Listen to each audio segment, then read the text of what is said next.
I'm here. I made it. Another day. Praise God. What is it? Wednesday, July 24th, 2024. Yep. My name is Deanna. I'm streaming out of Humboldt County, about Humboldt County to Humboldt County, and anyone else who cares. Benjamin, thank you for being here. I'm glad I could come along with you for chore time.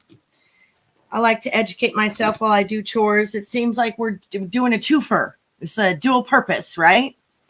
Dual purpose. I love dual purpose things. How many of us love things that we could do more than one thing? We could certainly educate ourselves while we do chores. Down with the sensationalism, down with the what ifs and the hypotheticals, and this is what's going to happen, and that. How about we study what did happen?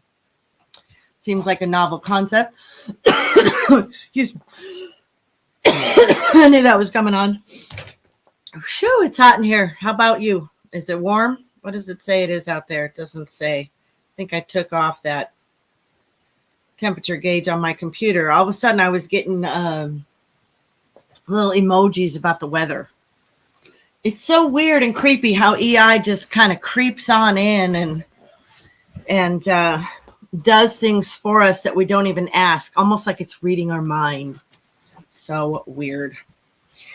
Well, I just finished watching Mr. Man on our lesson that I read on Monday, which was about peace with all nations, entangling alliances with none. Hi, Echo. Good morning. Good to see you.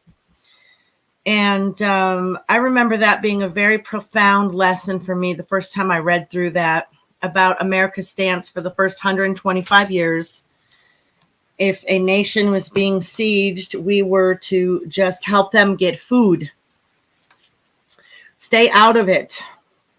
So we're going to go through those questions. Oh, darn it. I just realized I did not upload the pages. Oh, whoopsie. That I want to have you be able to follow along. So let me see if I can't just do that real quick. Fortunately, they've been uploaded already. So this is my second time doing this study by itself. Well, no, not by itself. The first time I did it with the book, The Making of America, which I really love that book so much. I really loved. If you want a good history book, it even has a great excerpt on the grand jury, which is really hard to find. Any information on the grand jury. That is a great book to get. So let's see. Here we go. 25. Now, last night I was watching the Humboldt County Board of Supervisor meeting. It looks like they didn't have a meeting last week, which was interesting. And there's a lot there. There was a lot of people. I watched a couple of the speakers. I also wanted to come on and share with you parts of the city council meeting from last Tuesday. It was pretty funny. Stephen Parr brought a really nice historical artifact and kind of teased the city council about how it'd be really nice to donate it to them and stuff. But I mean, he did this whole build up and then he just gave it to Cornelius. It was really quite hilarious. So I would like to share that with you. And my friend James Graham came in and excoriated the city council about their preference and stand on the all-age drag shows, which seems appropriate. Maybe I should share that at the end of today's stream because,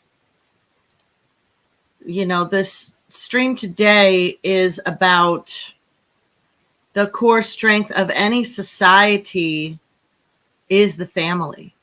And isn't it interesting how our government is so hell-bent on destroying family? I mean, for California to just pass this week, I believe it was this week or last Friday, legislation where children can lie to their parents about sex changes.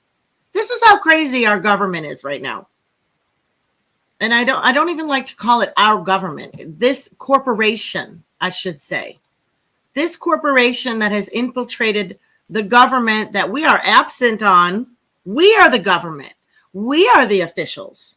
We are the ones who should be telling our elected legislators what is up, where you are overstepping your oath. You took an oath to the Constitution. Well, here is where you're violating it, sir. To tell families you don't have to tell your parents about a sex change. I cannot even believe that I'm talking about that. I mean, in my mind, we have pre-2024 world and post-2024 world. And it's ludicrous.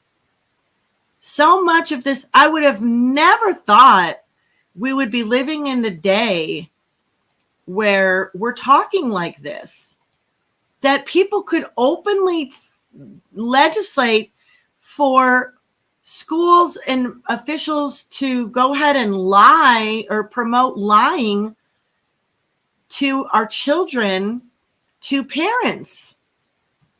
And what's really astonishing too is how little some moms and dads even know what the schools are doing.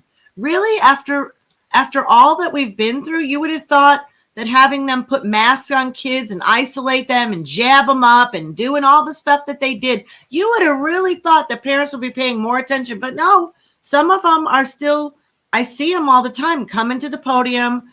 They're just shocked that the school has this book in here and that the schools tried to do that with their kids. I mean, but you know what? We have to have grace for them because they're busy working their butts off.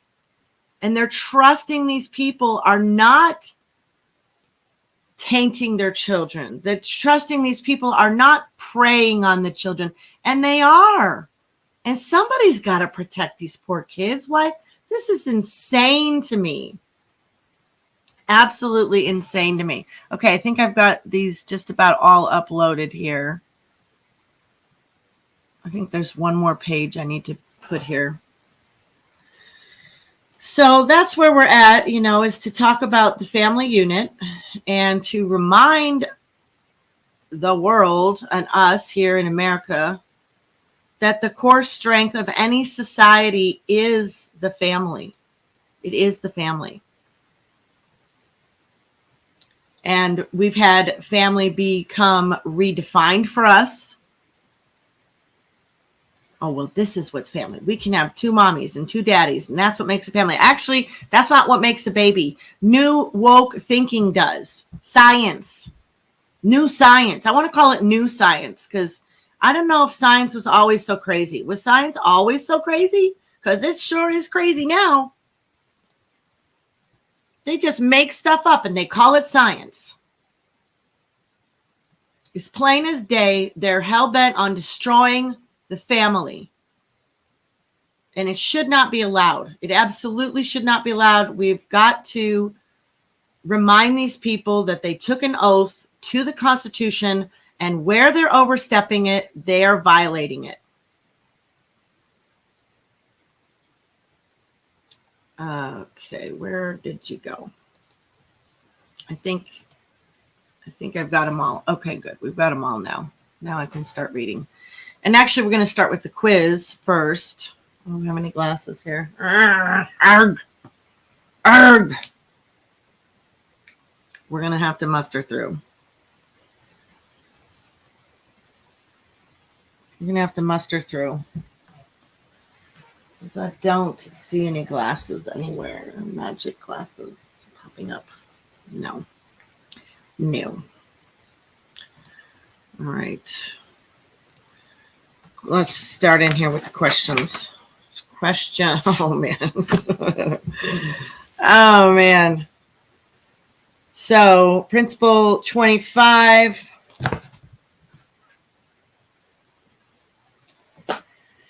Is what we went over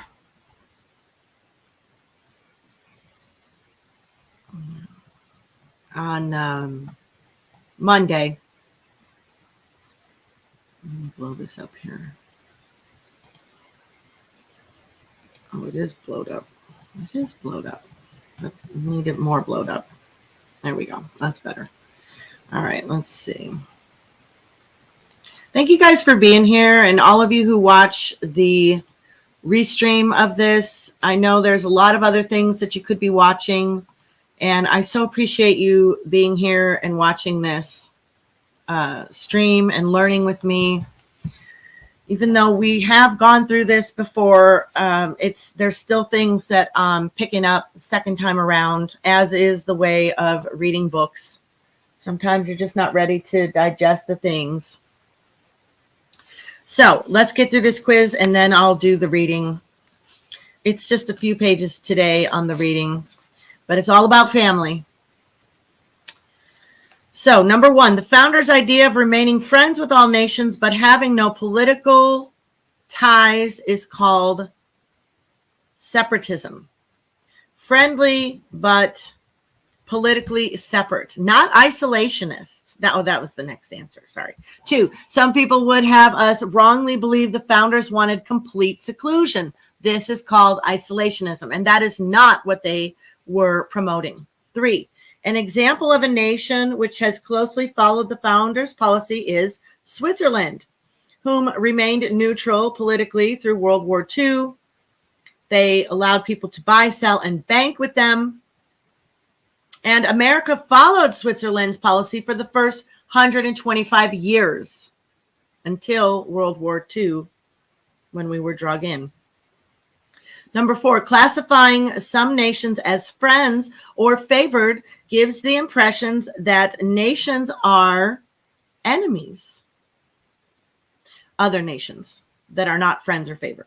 5, amazingly, 2 nations who are on the State Department's most favored nation list today, yes, there is a most favored nation list, are Communist China and Russia when it was part of the Soviet Union.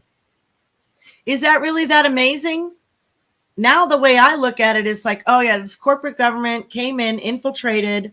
Many of the people have sold out to China. I've heard the going rate was $2 billion. You could buy a senator or congressperson for $2 billion. $2 billion? Really? $2 billion, not million, billion. Why, there's probably a lot of people that would just do about anything for $2 billion. You're either a sellout or you're not. Number 6, in his farewell address, Washington said, we should have commercial relations with other nations, but no political connections with them. Number 7, the founders felt America's neutrality would do more to bring freedom to the whole world than any other method. Some of the notes I have here is we read quite a bit of George Washington's departing address, his farewell address on Monday. And so a lot of these notes were from him. Peace, commerce, and friendship with all nations. Avoid passionate attachments and antipathies, disliking, because it gives an illusion of common interests. Like going with, like dating somebody. You're going with somebody. Well, then their battles become your battles. Attaching to one self to another makes their battles your battles. Yes. You might give concessions where you shouldn't. It skews your thinking. Foreign influence is... I cannot read my own notes. Oh, man. What in the world? I don't even know. What is this word here? What is this word I wrote down? I don't know. Foreign influence is... I don't know what it is. For express... And then that one looks like Dr. Scratch, too. Oh, my gosh. Commerce by gentleness. That was our stance on America. My favorite part about that lesson is learning that our stance on foreign relations with other people that went to war, other nations that went to war, if we knew that they were starving their people, America would do everything in their power to help them get food. Parachutes would drop down from the sky. And that was our stance, and that is what we did for the first 125 years. And then there was some talk about Spain and Napoleon, and just how we've turned from separatism to internationalism, and we do have favored countries now. Now, who's the favored countries? Ukraine and Israel, right? Those are who we give preference to. Their battles are our battles. Sad. It's really sad. That's not the most peaceful nor honest way to run a nation, is it? To send our boys and girls off to war for other people's battles is absolutely evil. It's absolutely evil, in my opinion. In my humble opinion. All right, let's see if this uploaded here. Yes, here we go. Now we're going to read. Uh-oh. Did I download the wrong one? Oh, crud. I was supposed to do 26 and I did 25 again. Really? Oh, no, that is what I did. I did do that. Darn it. Dee, what the heck? Hi, Jen. Good to see you. Or should I say Andy girl? You know, it's funny. You changed your name, but you kept the girl part. I think you should change it to a boy. We have some boys among us that pretend that they're girls. Did you know that? Oh, man, I'm so annoyed at myself right now. I cannot believe I just did that. I just downloaded all of these wrong pages. Because I typically, if I find out that I didn't even download my material, I don't even want to do this to you guys. I don't want to make you wait. But I am going to make you wait now. And unfortunately, my Rumble didn't take. I think what happened was last time I did it, I just put in you have to put in your stream key. And then I hit the live button pretty quickly, and I don't think it had time to actually even connect is what happened, because it was all there. The stream key was there. Everything was there. It just didn't take. And so that's a bummer, because I've had a good streak going with Rumble. All right. There's only 4 pages to upload here. So hopefully we can get this done really quickly. I do apologize for not having it together. Jen, we should do a garden stream. What are you doing today, honey? Are you busy? I really want to stream about Humble. I'm really sorry to Humble that I have not been streaming a lot of the meetings and doing a little assessment on them. I have been working diligently on learning and being on a lot of calls every week. I'm on like 4 calls a week, listening and learning and watching where the people's are making effective change and researching. And it's a lot, you know, there's a lot we haven't been taught. And that's why I'm so thankful for you guys being here with me now, because you do get it. You do understand that they stopped teaching civics in the 50s. Humboldt County, it was told to me that Humboldt County has not had a grand jury since the 50s. However, I was on the League of Women Voters website last night, and I was seeing stuff about a grand jury, and there's been people that came out to the Board of Supervisor meeting. This is what I'm really excited and I want to share about.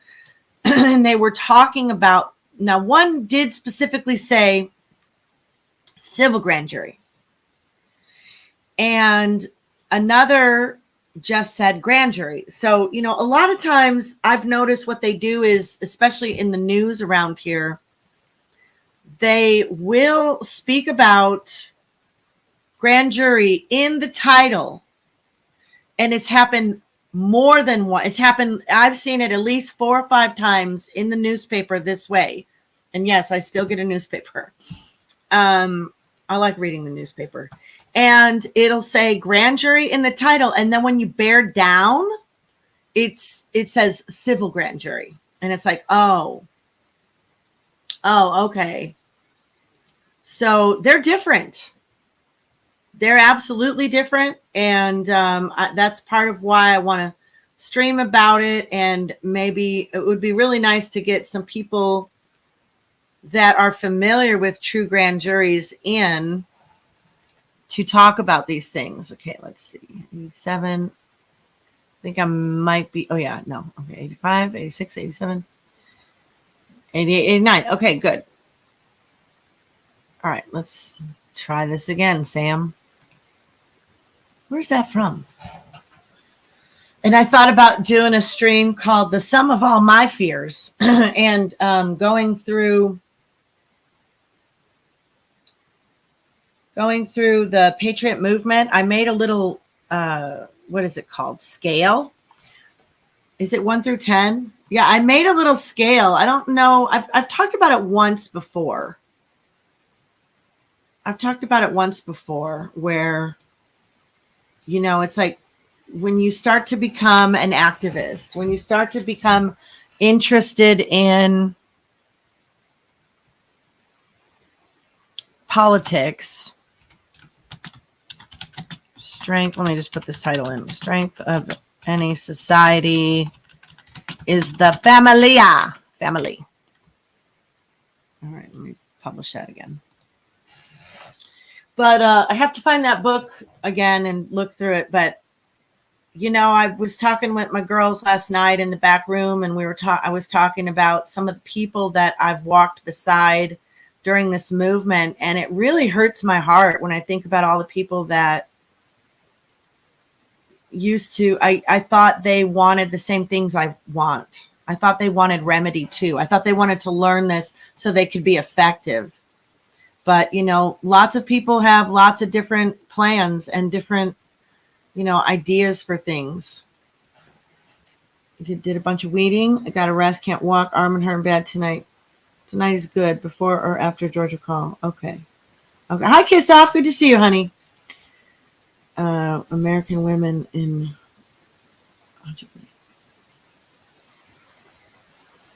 I am women. It's nice to have y'all with me. What does this say? Gichi Mukaman Akuina is American woman in Ajubi. I'm probably butchering that up so bad. I'm so sorry. Oh, yeah, let's try this again. Okay, here we go. What kind of intro is that? Oh, just 22 minutes before we get to the heart of it.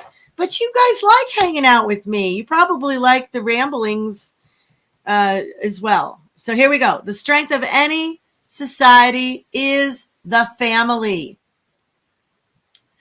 The core unit which determines the strength of any society is the family. Therefore, the government should foster and protect its integrity. The family-centered culture which developed in America was not the austere pattern developed in England or the profligate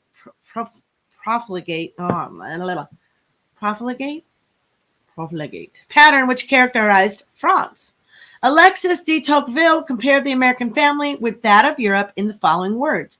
There is certainly no country in the world where the tie of marriage is more respected than in America, or where conjugal happiness is more highly or worthily appreciated. In Europe, almost all the disturbances of society arise from the irregularities of domestic life. To despise the natural bonds and legitimate pleasure of home is to contract a taste for excesses, a restlessness of heart, and fluctuating desires. Agitated by the tumultuous passions that frequently disturb the dwelling, the European is galled by the obedience which the legislative powers of the state exact.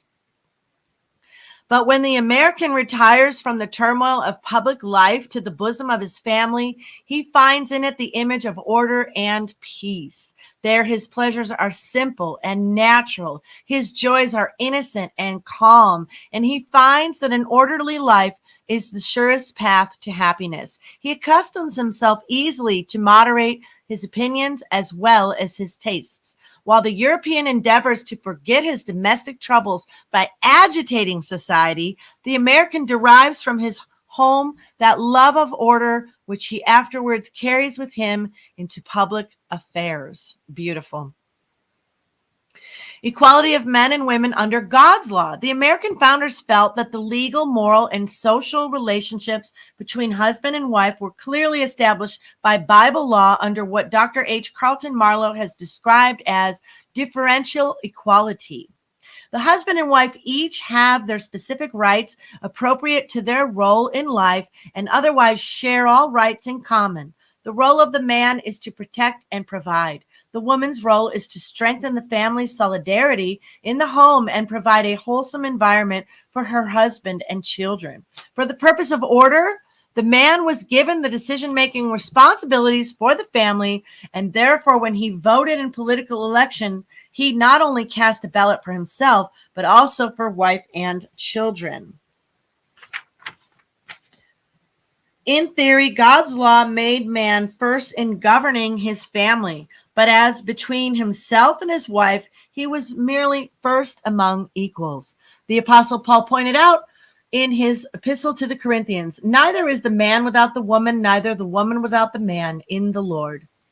Father and mother treated equally in Scripture. John Locke wrote his second essay concerning civil government just as the colonies were becoming established, and his thinking was reflected in the family lifestyle of the American colonies more than in England itself. He stressed the equal responsibility of mother and father in rearing the children. He stated that the term of paternal authority seems so to place the power of parents over their children wholly in the father, as if the mother had no share in it. Whereas if we consult reason or revelation, we shall find that she has an equal title, which may give one reason to ask whether this might not be more properly called paternal power. For whatever obligation nature and the right of generation lays on children, it must certainly bind them equally to both the concurrent causes of it. And accordingly, we see the positive law of God everywhere joins them together without distinction when it commands the obedience of children. Honor thy father and mother, Exodus 20:12. Whosoever curses his father or mother, Leviticus 29, you shall fear every man his mother and his father, Leviticus 19:3. Children, obey your parents, Ephesians 6:1. It is the style of the Old Testament. Second essay concerning civil government. The early New England family. There is no doubt that the family lifestyle of the early Americans contributed significantly to their success. Speaking of the early New England families, historian Wallace Notestein writes, it was the duty of husbands to love their wives and to have due regard for them. It was even suggested they should make financial allowances for them, as some Puritan gentlemen did, and give them a certain control over the household.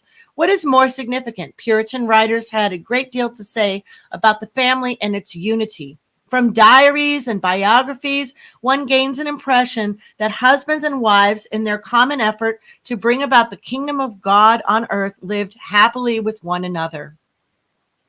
A note on Benjamin Franklin. Not only was the unity of men and women emphasized, but also the complete interdependence of a man and woman for their mutual happiness. It may seem strange to quote Benjamin Franklin on the subject, since certain historians have entertained the public for years with the alleged romantic profligacy of the famous Franklin. In point of fact, he admits in his autobiography that after running away from his home as a youth, he fell in with certain rough companions and later had a son whom he named William. Nevertheless, he raised his son honorably, and William eventually became governor of New Jersey.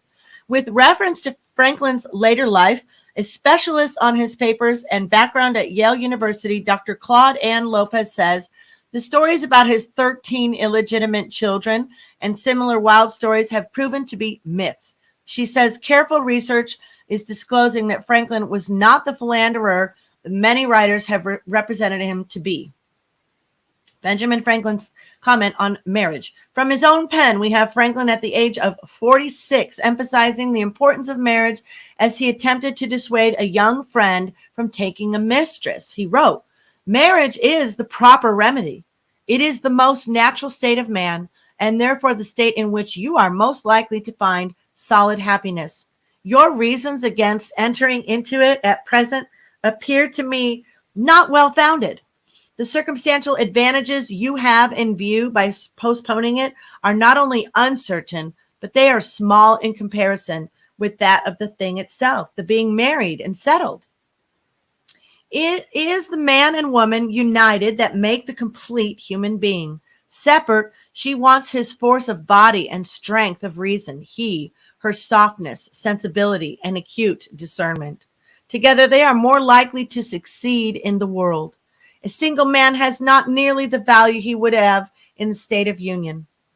He is an incomplete animal. He reassembles the odd half of a pair of scissors.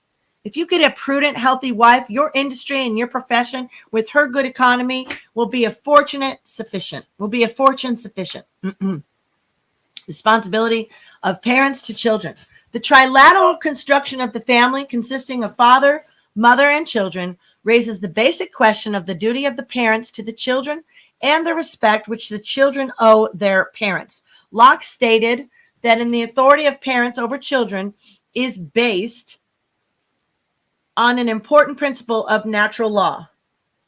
The power then that parents have over their children arises from that duty which is incumbent on them to take care of their offspring during the imperfect state of childhood, to inform the mind and govern the actions of their yet ignorant nonage, till reason shall take its place and ease them of that trouble, is what the children want, and the parents are bound to provide. What a mature adult should know. Excuse me. Locke then went on to point out that once a person has grown to adulthood and learned from experience and maturity the proper use of his reason, he should be capable of applying the revealed laws of God to his daily life. When he had acquired that state of maturity, he is presumed to know how far that law is to be his guide and how far he may make use of his freedom, and so comes to have it. Till then, somebody else must guide him, who is presumed to know how far the law allows a liberty. If such a state of reason, such an age of discretion made him free, the same shall make his son free too. Is a man under the law of England? What made him free of that law? That is, to have the liberty to dispose of his actions and possessions according to his own will, within the permission of that law. A capacity of knowing that law, which is supposed by that law, at the age of 21 and in some cases sooner. If this made the father free, it shall make the son free too. Till then, we see the law allows the son to have no will, but he is to be guided by the will of his father or guardian, who is to understand for him.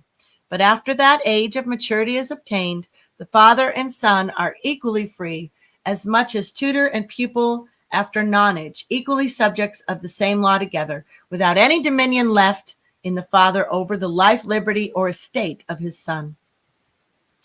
Responsibility of children to parents, and we are almost through here. Locke said that the reciprocal responsibility of children to honor and obey their parents is equally specific, as he, God, hath laid on them, the parents, an obligation to nourish, preserve, and bring up their offspring. So he has laid on the children a perpetual obligation of honoring their parents, which, containing in it an inward esteem and reverence to be shown by all outward expression, ties up the child from anything that may ever injure or affront, disturb or endanger the happiness or life of those from whom he received his life, and engages him in all actions of defense, relief, assistance, and comfort of those by whose means he entered into being and has been made capable of all enjoyments of life.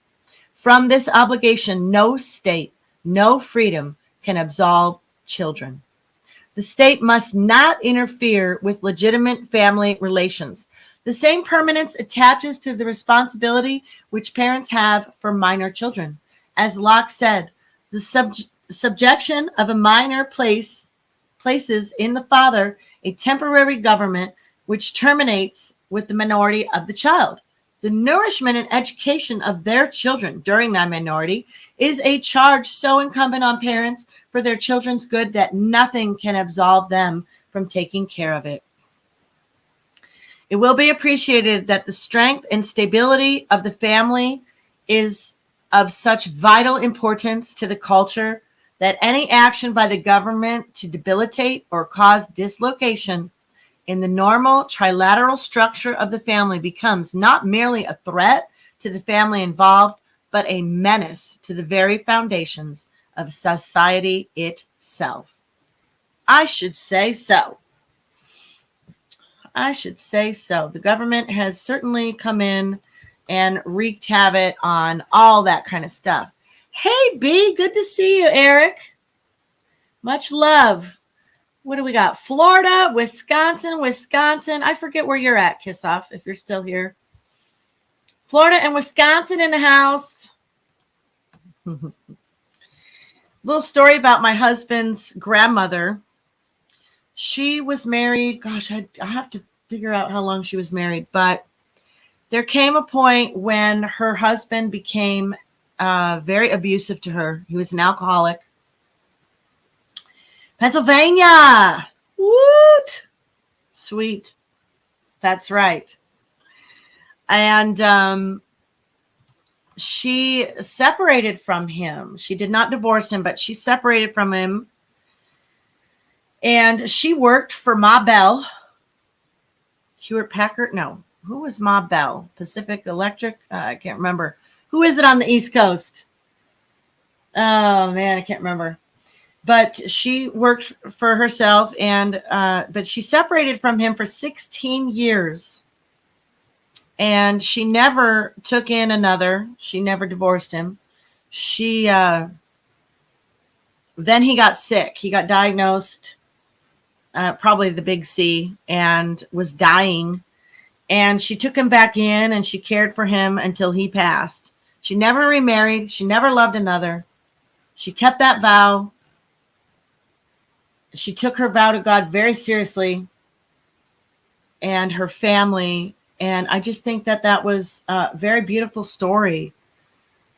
I think she really loved him, and it was very disappointing. It must have been very disappointing and terribly painful for her to have to go through that, to be alone all those years while he was out doing God knows what.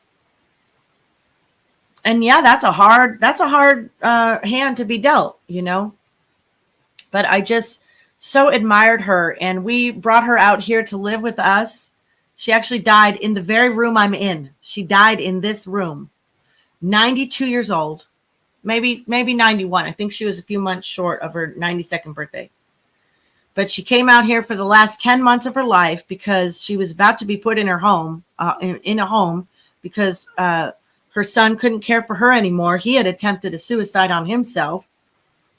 And so there was talk of him. And you know what was crazy? We had just gotten back from driving all the way from Chicago the day before. We had drove back with our kids. We had went to a family reunion, had our pop-up tent trailer. We were in the Wisconsin Dells.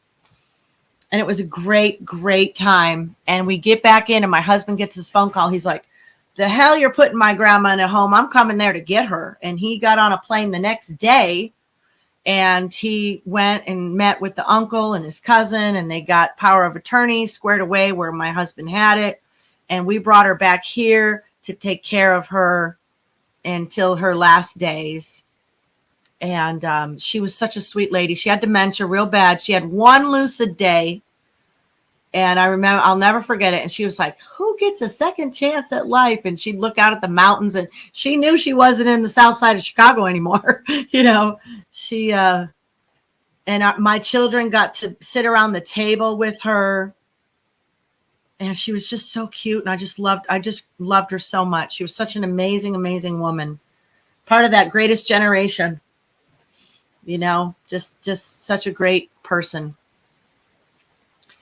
And if people don't know where to begin, I would say this: charity begins at home. You need to take care of your mother and your father, your sisters, your brothers, your cousins. Before you're giving a hand to strangers, you must make sure that your own family is taken care of. Don't leave it to this government. Look what this government did to our seniors during 2020. What a disgrace. What an absolute disgrace. The system of companies was often colloquially called Ma Bell, as in Mother Bell, as it held a vertical monopoly over telecommunication products and services in most areas of the U.S. and Canada. That's true. That's true. It was Ma Bell.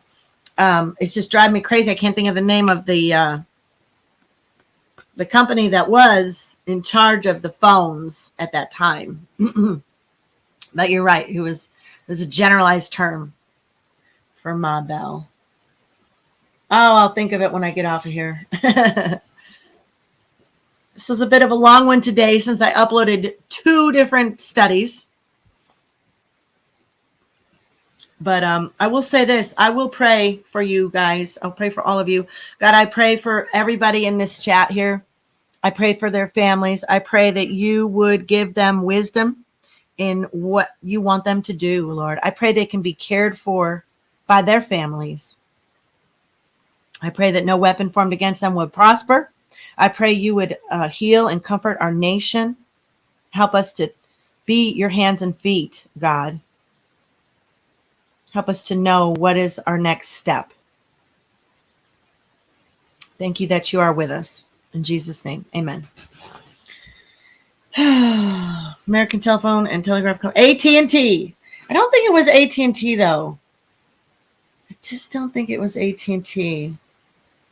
Began as Bell Telephone in 1877. Bell Telephone was founded by Alexander Graham Bell a year after he invented the telephone. Yeah, I don't know. I pray the Lord bless you and keep you and make his face to shine upon you, be gracious unto thee and give you peace. And again, that no weapon formed against you would prosper, that God would protect us all the fires that are going on. We lost some first responders yesterday here on Neelan Mountain. So I have been praying for their families that got devastating news. A plane crashed up there. 3 people were killed. It was horrible. It was really horrible. And you never want to hear that. So I'm not sure. Maybe Jen and I will do a stream on the garden, and maybe we'll do a stream on. I want to talk about these people that are standing up in Humboldt, and I want to figure out if they're talking about a real grand jury or just a civil grand jury. But there was some interesting conversations. I listened to a few good minutes of it yesterday. And I know there was a meeting last night also about the offshore wind turbines that Humboldt is just dying to bring here to our coastlands. You know, the one that they didn't even want over in John Kerry's state. What is he, Rhode Island? They're like, no, we don't want that here. Oh, yeah, we love green energy, but not in our backyard. So, you know, they're working on another grift over here. And I know the fishermen are up in arms about it, as they should be. It's all about control. It's all about money. And, you know, Humboldt County, we've got to stand up. We've got to stand up and let these people know where they are overstepping that oath they took, right?